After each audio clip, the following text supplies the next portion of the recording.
So are you in Baltimore, Sabrina? I am. Okay. All right, great. So I tell you, right now I'm doing the serious champion sports mom thing, getting BJ down here. So so we flew out of New York today, and because they were having the storm, the plane was awful. I mean, it was like so much turbulence, right? So it was kind of scary. And then we landed and had to wait a couple hours before we could really drive out here. And then I just ran into to Nellie, Simone's mom, um, and their gym is beautiful. It's gorgeous. They built this whole gym. It's really great. And so they're going to have a meet this weekend, the Simone Biles meet with 2,600 kids competing here Wow. in Houston. Wow. 2,600. 2,600? That's Yes. incredible. Wow. And that's your first time. That's your first time being at that gym. Yes. Yeah. And so I remember it was really hilarious when they told me before they did it. This was like 2014 or something. They're like, "We're going to open a gym," and I was like, "Are you sure?" But it's great. So it was nice to talk with her, and she's quite the businesswoman, which is interesting, you know. Yeah. And Yeah. yeah, so I am so 2,600 glad. kids. That's really amazing. 2,600 kids. Gymnasts. That is phenomenal. I was just reading about Simone and her mom doing a yoga class together and looking for her wedding dress and all of that. I love them. I love reading about them. Yeah, no, they're a lot of fun, and they've been extremely supportive of what we do. So she's going to go downstairs and see BJ and see how he's tumbling, because she's made a wonderful offer if we need any help if he comes down to Houston, which is big. Because talking to you, you could understand this. So we're doing Champion Sports Mom, and you have been through it. For one, you married a champion, Yeah. right? Olympic Yeah. gold medalist.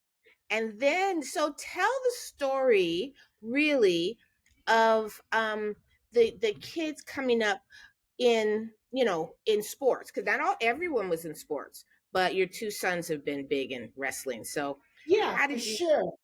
Yeah. When you're married to an Olympian, that mindset is like, okay, everybody's doing some kind of sport in this house, and so we had our daughter first, and Sydney is a girly girl, but for sure she was running track, she was doing t-ball, all of it, and she liked none of it, but she was doing it.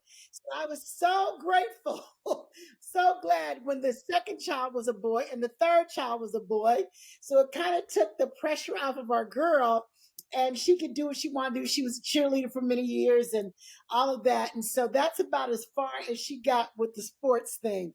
She ran track for a couple of years, but I think it was I was just blessed that our boys were 18 months apart, and Wow. they really were like wrestling part. They were boys and 18 months apart, so that was great because they could be wrestling partners. And so it it really wasn't a choice. If you wanted to wrestle, you went to practice with dad every day. You were always around the mat, and they just really did take to the sport. So they started wrestling at 5 and 6 years old, and they loved it. And for me, I loved it because little boys have a lot of energy. And Yeah. I was so glad that they would come home totally exhausted. And so I could just feed them, bathe them, throw them in the bed, and it was all good. But yeah, they've been wrestling since they were 5 and 6 years old because Kenny at the time was running a kids club team, which was perfect because he was teaching little kids at the time in Texas, and so they would go to practice with dad, and before you know it, they wanted to compete, they wanted to get out there, and here we are 20 years later, 15, 20 years later, and they both wrestled in college. One is still in college, ranked number one in the country at his weight class. Well, he just moved up, so now he's number three in the country. But anyway, it's just part of what we do and who we are. Now that's so exciting. So how was it for you to come into the sports world? Because as I went around, you were always there. By the time we connected, you knew everything. But how was it for you not coming from the sports world to be so into it? Well, it's funny because I was at Princeton last weekend, and one of the mothers was asking me the same question. And I think honestly, I started dating Kenny when during his third. Well, we were married during his third Olympics. Started dating him right after the second Olympics, and I really didn't understand the sport. Was not a big wrestling fan then. It was not until my boys started wrestling that I really understood the rules and moves and really got deep into it. So I know some people, they knew everything when their spouse, boyfriend was wrestling. That's not my story. That might have been a good thing, though. That might have been a good thing because wrestling is very intense. I mean, I have to say, so you just said, so he moved up a weight class. And I always tell people, wrestlers, from my experience, of course, are very passionate about their sport. But having to do the weight thing is a thing. It is a I mean, thing. how did you do that as a mother? Because it's really important. It's very important. It is just as important. I mean, it's like I was thinking about that the other day. In wrestling, for me and raising these boys, cutting the weight, hitting the weight before they even compete. It's two things you have to win. First, you have to win just making the weight because it was always they checked in. I just made weight. I just had my weigh in. That was like, woo, okay, now we can wrestle. So, I mean, it's hard. I mean, I remember when they're 6, 7, 8 years old, and we're riding down the highway, and like they can't have anything to drink, they can't have anything to eat for 2, 3 hours on a car ride because they have to make weight to get on that scale to do what they do. And I used to think, if non wrestling people, they would think they would probably report us to Child Protection Services or something. I mean, because if you don't know it, you don't know it. So, but it's part of what they do. Discipline, understanding, diet, nutrition. It just makes them very aware at a young age. That's interesting. Yeah, at a very young age, because people need to understand that part of sports, no matter what the sport is, the nutritional part, and I don't think people understand the relationship you have with your body when you do that on a constant. I mean, you know what's exactly going on. Wrestlers know how to control their weight like amazingly. It really is something. It really is something. And I look at Kenny because he's done it, being a 3-time Olympian, he's done it so many years of his life. And so his habits are still there. Like he's not a big snacker. No, he's not. And so that's just from all those years of that discipline. So it's something. I mean, and I see why. I mean, I talked to a mother the other day, and her son did not go on to the level of a college. He was great in high school, but with studies and that whole thing, she just like, he said, no, mom, I don't want to do it at the college level. It's just too much. Interesting. Interesting. And now Mm. talking about the college level, because Kenny actually coached one of your sons, which everyone asked me. I was just talking about that with Nellie. It's not easy to coach your child. No, it's not. It isn't. And of course, that's Kenny's story to tell. But on the mother side, we've had many conversations. Like when Kennedy was recruited to UNC Chapel Hill, um, we were glad that when they approached Kenny to take a coaching position there, they asked Kennedy first how he felt about it, which was Wow. really good, right? Because what kid wants their dad following them to college in the first place? Okay. And I was like, Kennedy, we love you so much. The whole family's moving, okay? The whole doggone family. But Kennedy responded. He said, I don't mind. I really, appreciate my dad's support.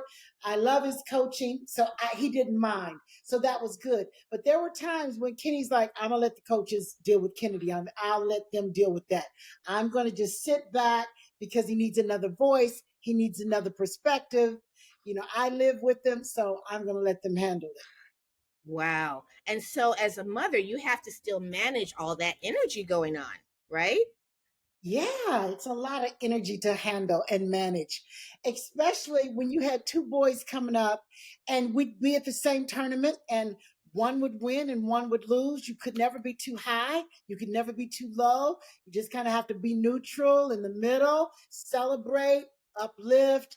All at the same time, make sure dad was calm, not losing it, when somebody lost, when somebody didn't perform to the best of their ability. It's like, okay, there are bigger things going on in the world right now. Right. So, yeah, yeah, yeah, Gosh, that is so amazing. So then when Quincy wanted to go to Princeton, right? That yeah. was a decision that was very independent in a way, right? Yeah, yeah, yeah. That was a thing because we were settled into UNC Chapel Hill. His dad was the regional training coach there. And one picture was we were going to be one big happy family, both Monday boys on the same team. That could have been a story, you know? But then Yeah. here comes Princeton calling. Princeton and Quincy being very studious, high academic achiever, and always been very independent, always has created his own path and done his own thing, never marched to anybody else's drum but his own. And so it's interesting during the recruiting process. I would hear him upstairs talking to somebody, and I'd be like, "Well, who are you talking to?" "Oh, the coach from Princeton." It's like, "Oh, well, what was he talking about?" "Well, they're really trying to recruit me." And so I would say, "Well, what do you think of Quincy?" "I don't know. I have to think about it."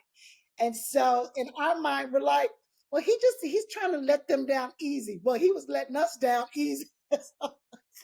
Wow. And That's so so finally he made the decision. He said, I want to chart my own path. I don't want to regret this decision. Princeton is a great academic institution. I want to give it a shot. And so we supported him, told him that's your decision. We support you 100%. And we'll go with it. We'll go with it. His dad was doing this, but like, I couldn't even recruit my own son. Okay. that is wild. But it's so interesting because you talk about, and so many people are always thinking about the academic part, right? And Quincy was always very good academically, but it is a balance, even doing that. And how do you balance that with intense sport? Yeah, for sure. And every kid is different. And so you speak to their strengths and their challenges. And we always have parented like we don't ever want it to be like our way is the only way. We want you to fill it out. We want you to explore. Both boys took all 4 or 5 of their recruiting trips.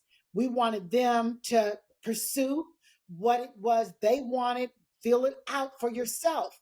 And so, yeah, and both really good schools. UNC Chapel Hill is a great school Right. academically. Princeton, of course, is Ivy League, great school. And so we just knew that whatever was the best fit, we wanted to support. And but in terms of the balance, of course, Kenny checked out Princeton's wrestling program and said, they're doing some good things at Princeton. And so we didn't want him to go to a school where he wasn't going to be fulfilled Right. athletically because he loved the sport. So we wanted to make sure that there was a good combination in both areas, that it was good Oh, everywhere. Yeah, right. yeah. Yeah, because Princeton was really, and really because of Quincy, on the upswing, right? Correct. Correct. Correct. Yep. They had a couple of good recruiting classes right before him, maybe one or two, but his team, you definitely put him on the map. Yeah. Put him big on the map because him and his roommate Patrick Glory in Princeton's history, the only two NCAA finalists in the school's history. Yeah. Wow, that's amazing. That's amazing. Yeah. Yeah. Yeah. Yeah. Wow, wow. And so how does he handle, because he's kind of managing, he's the face of Princeton wrestling now, One right? of them for sure. I mean, Yeah, if you I look mean, at their social media, yeah, for sure. He's a big face, he is. He is. And again, it's personality because he's so cool. He just doesn't get,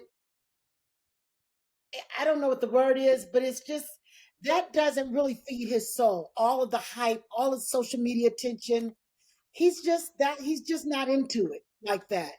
And so he just kind of handles it, goes along with the get along. I think he appreciates it, but it's not the most important thing. Unfortunately, social media to me has jacked some of our young people up Yeah, because they are so in tune to social media, the like, the mentions, the all of that. And you have to study and do your coursework and then go out there and do what you do on the mat. It's a lot for these young people in any sport. I think it's a lot. I always say I'm so glad that I did not grow up in this age and stage of life where social media was so prevalent and right. relevant, because it can be such a distraction. You know, looking at what they're doing, looking at what, seeing who has the most followers and seeing what, who gives who the most attention. It just, to me, can be a distraction for real. Yeah, that's interesting, and definitely, all the kids are dealing with it all on different levels, right? And to have that in, and I don't know, like you said, I think, is there something you would kind of give advice for other moms, because it is something, and actually, parents can't get too up with it either. That's right. Oh my goodness. I mean, you get on all these leaderboards, and you start all the chatter about who shouldn't be ranked that high and who's going to be taken down. I mean, that stuff gets in your head. And then I see some of these parents getting into it with other parents about what they said about their son. And it can be a lot for sure. Yeah, yeah, And so that's the advice, I just have always said, you know what? Don't believe the hype, you guys. You need to study, do your sport. Don't pay so much attention to what's out there in the stratosphere, because you can get totally off your game by letting them get in your head. And so I just think it's important that there's balance with it all. Too much of yeah. a good thing is too much. That's a good point. That's a really good point. So tell me, what I was going to talk about, Sabrina, really was about your work, because you are so successful as a mom. And so you're managing. I mean, there are people that, of course, have a lot of time on their hands, but you are managing a lot outside of your family, and you always have been. So how do you make that balance work? Well, the great thing is I'm self-employed, and that is so important. And I chose to be self-employed when my children were young, so that I can have freedom and flexibility to create my own schedule and really work my schedule around what they were doing. I always wanted to be there for their sports. I wanted to be there at the school. I wanted my life to work around their life, and I wanted their life to work around my life.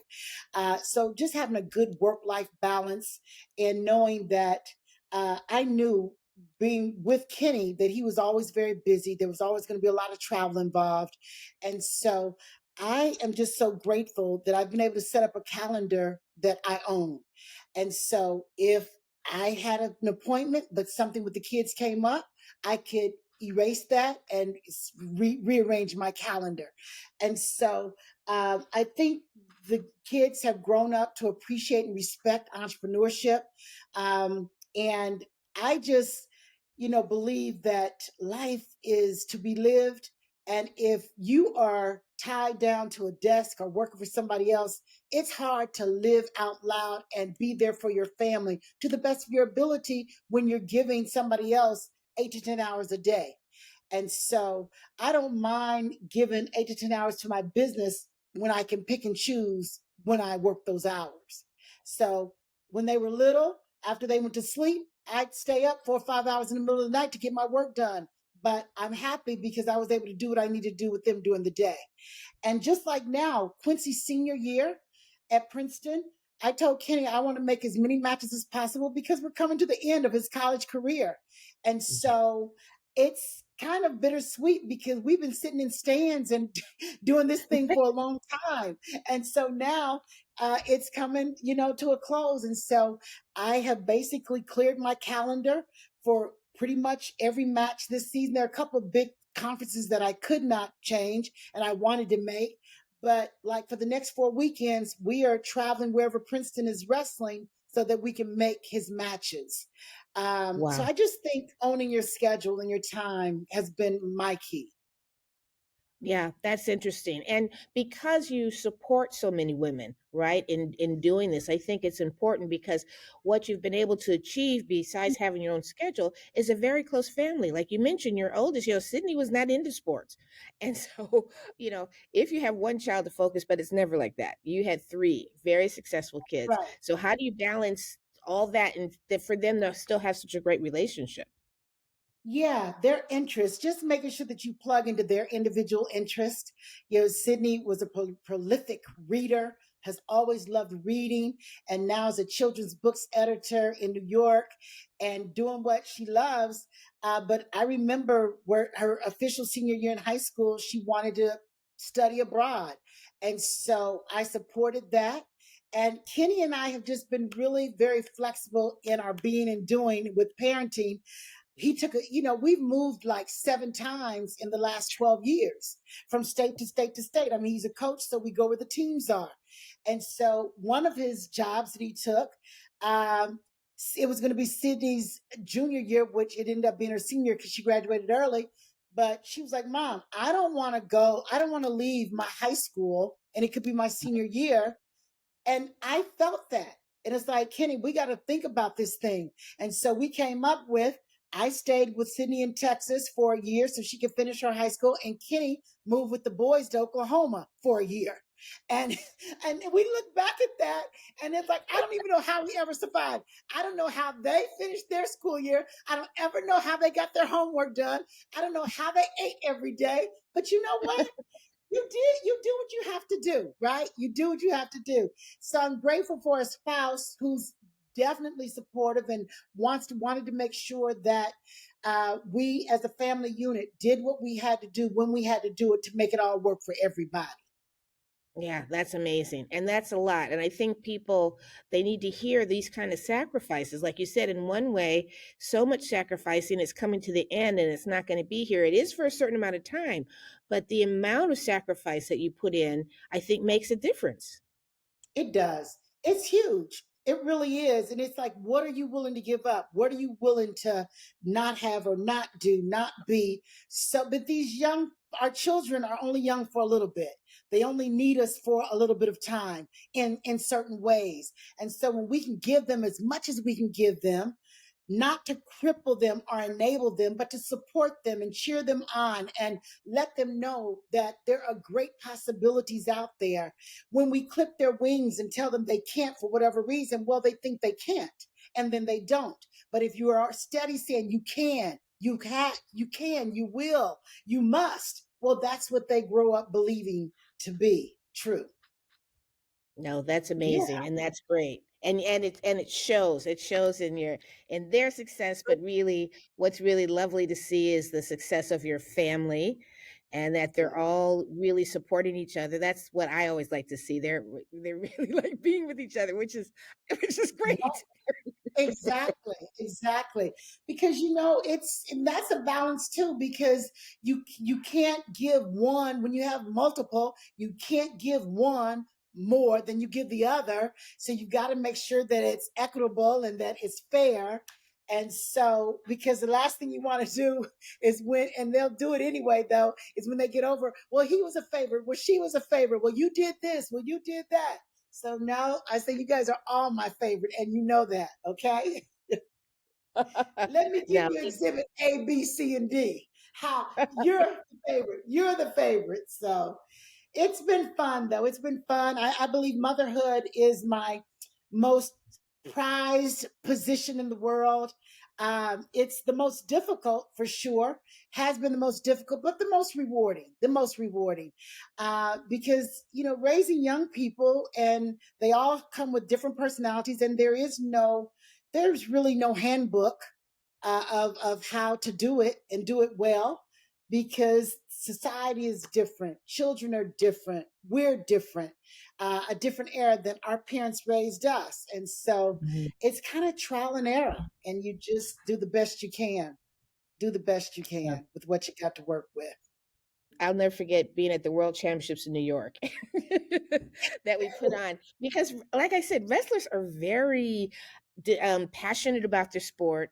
I mean, I have to admit, I just when I see them, they love it forever. If they were a wrestler, back in the day, they still support it. They're a passionate kind of folk, those wrestlers, and it's been a joy to see your family, the next generation, but to be able to share that as you and Ron, and now because you're at all the best wrestling things. Sabrina is always there. I was there and everything. I am. And now here we go. Can you imagine, Wendy? Okay, so now if that's not enough, now Quincy's in his senior year. Now Kenny's the head coach at Morgan State University, first HBCU in a long time to have wrestling. So now we're going to adopt all these little boys who are coming into college. It's like, Kenny, just when I think I'm going to be on the islands, chilling during wrestling season, here you come with a whole new team of boys that I'm going to be mothering one way or another.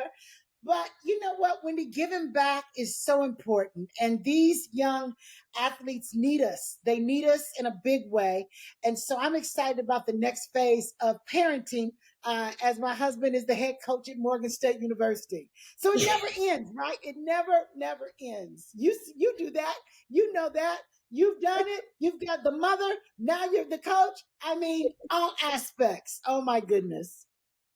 No, that's true. And it is exciting. And everyone's really proud. The HBCUs are definitely having a moment.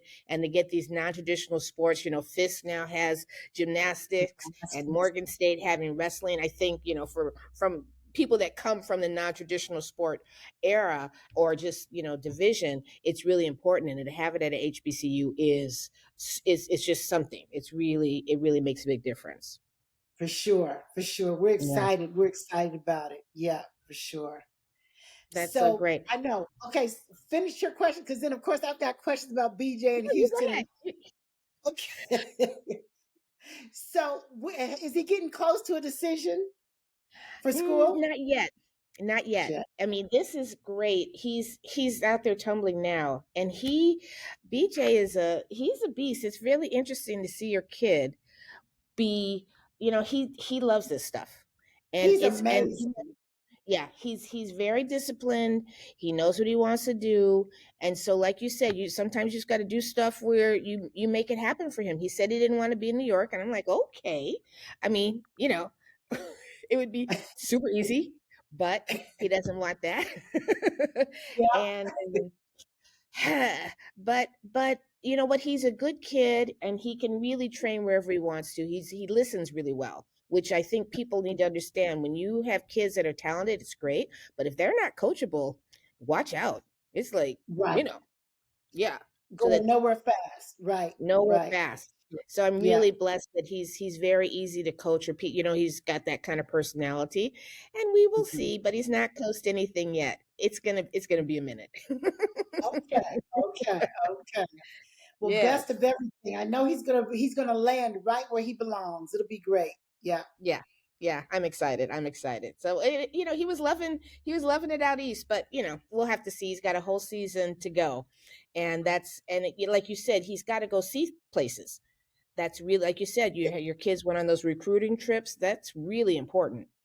So yeah, Hmm. he had a couple days off Yeah, from 'cause we school. didn't So want it to be, we did not want it to be our decision. So we said, go explore. A couple of the trips, either I went or Kenny went with them, but a couple of them they went totally alone. And they're becoming at that point. And so you've got to let them become and figure it out. And things that were important to us wasn't really high on the list in some areas for them. Um, so it's just, I think the experience of deciding where they yeah, land is it's exciting. It's kind of scary at the same time because, like, what if they pick somewhere you totally don't want them to go? And so, luckily for us, we were great with their decisions. So yeah, yeah, yeah, yeah. yeah. I'm in that boat now. I'll let you know probably in about 3 or 4 months. Okay, okay, excellent, excellent, excellent. That's good.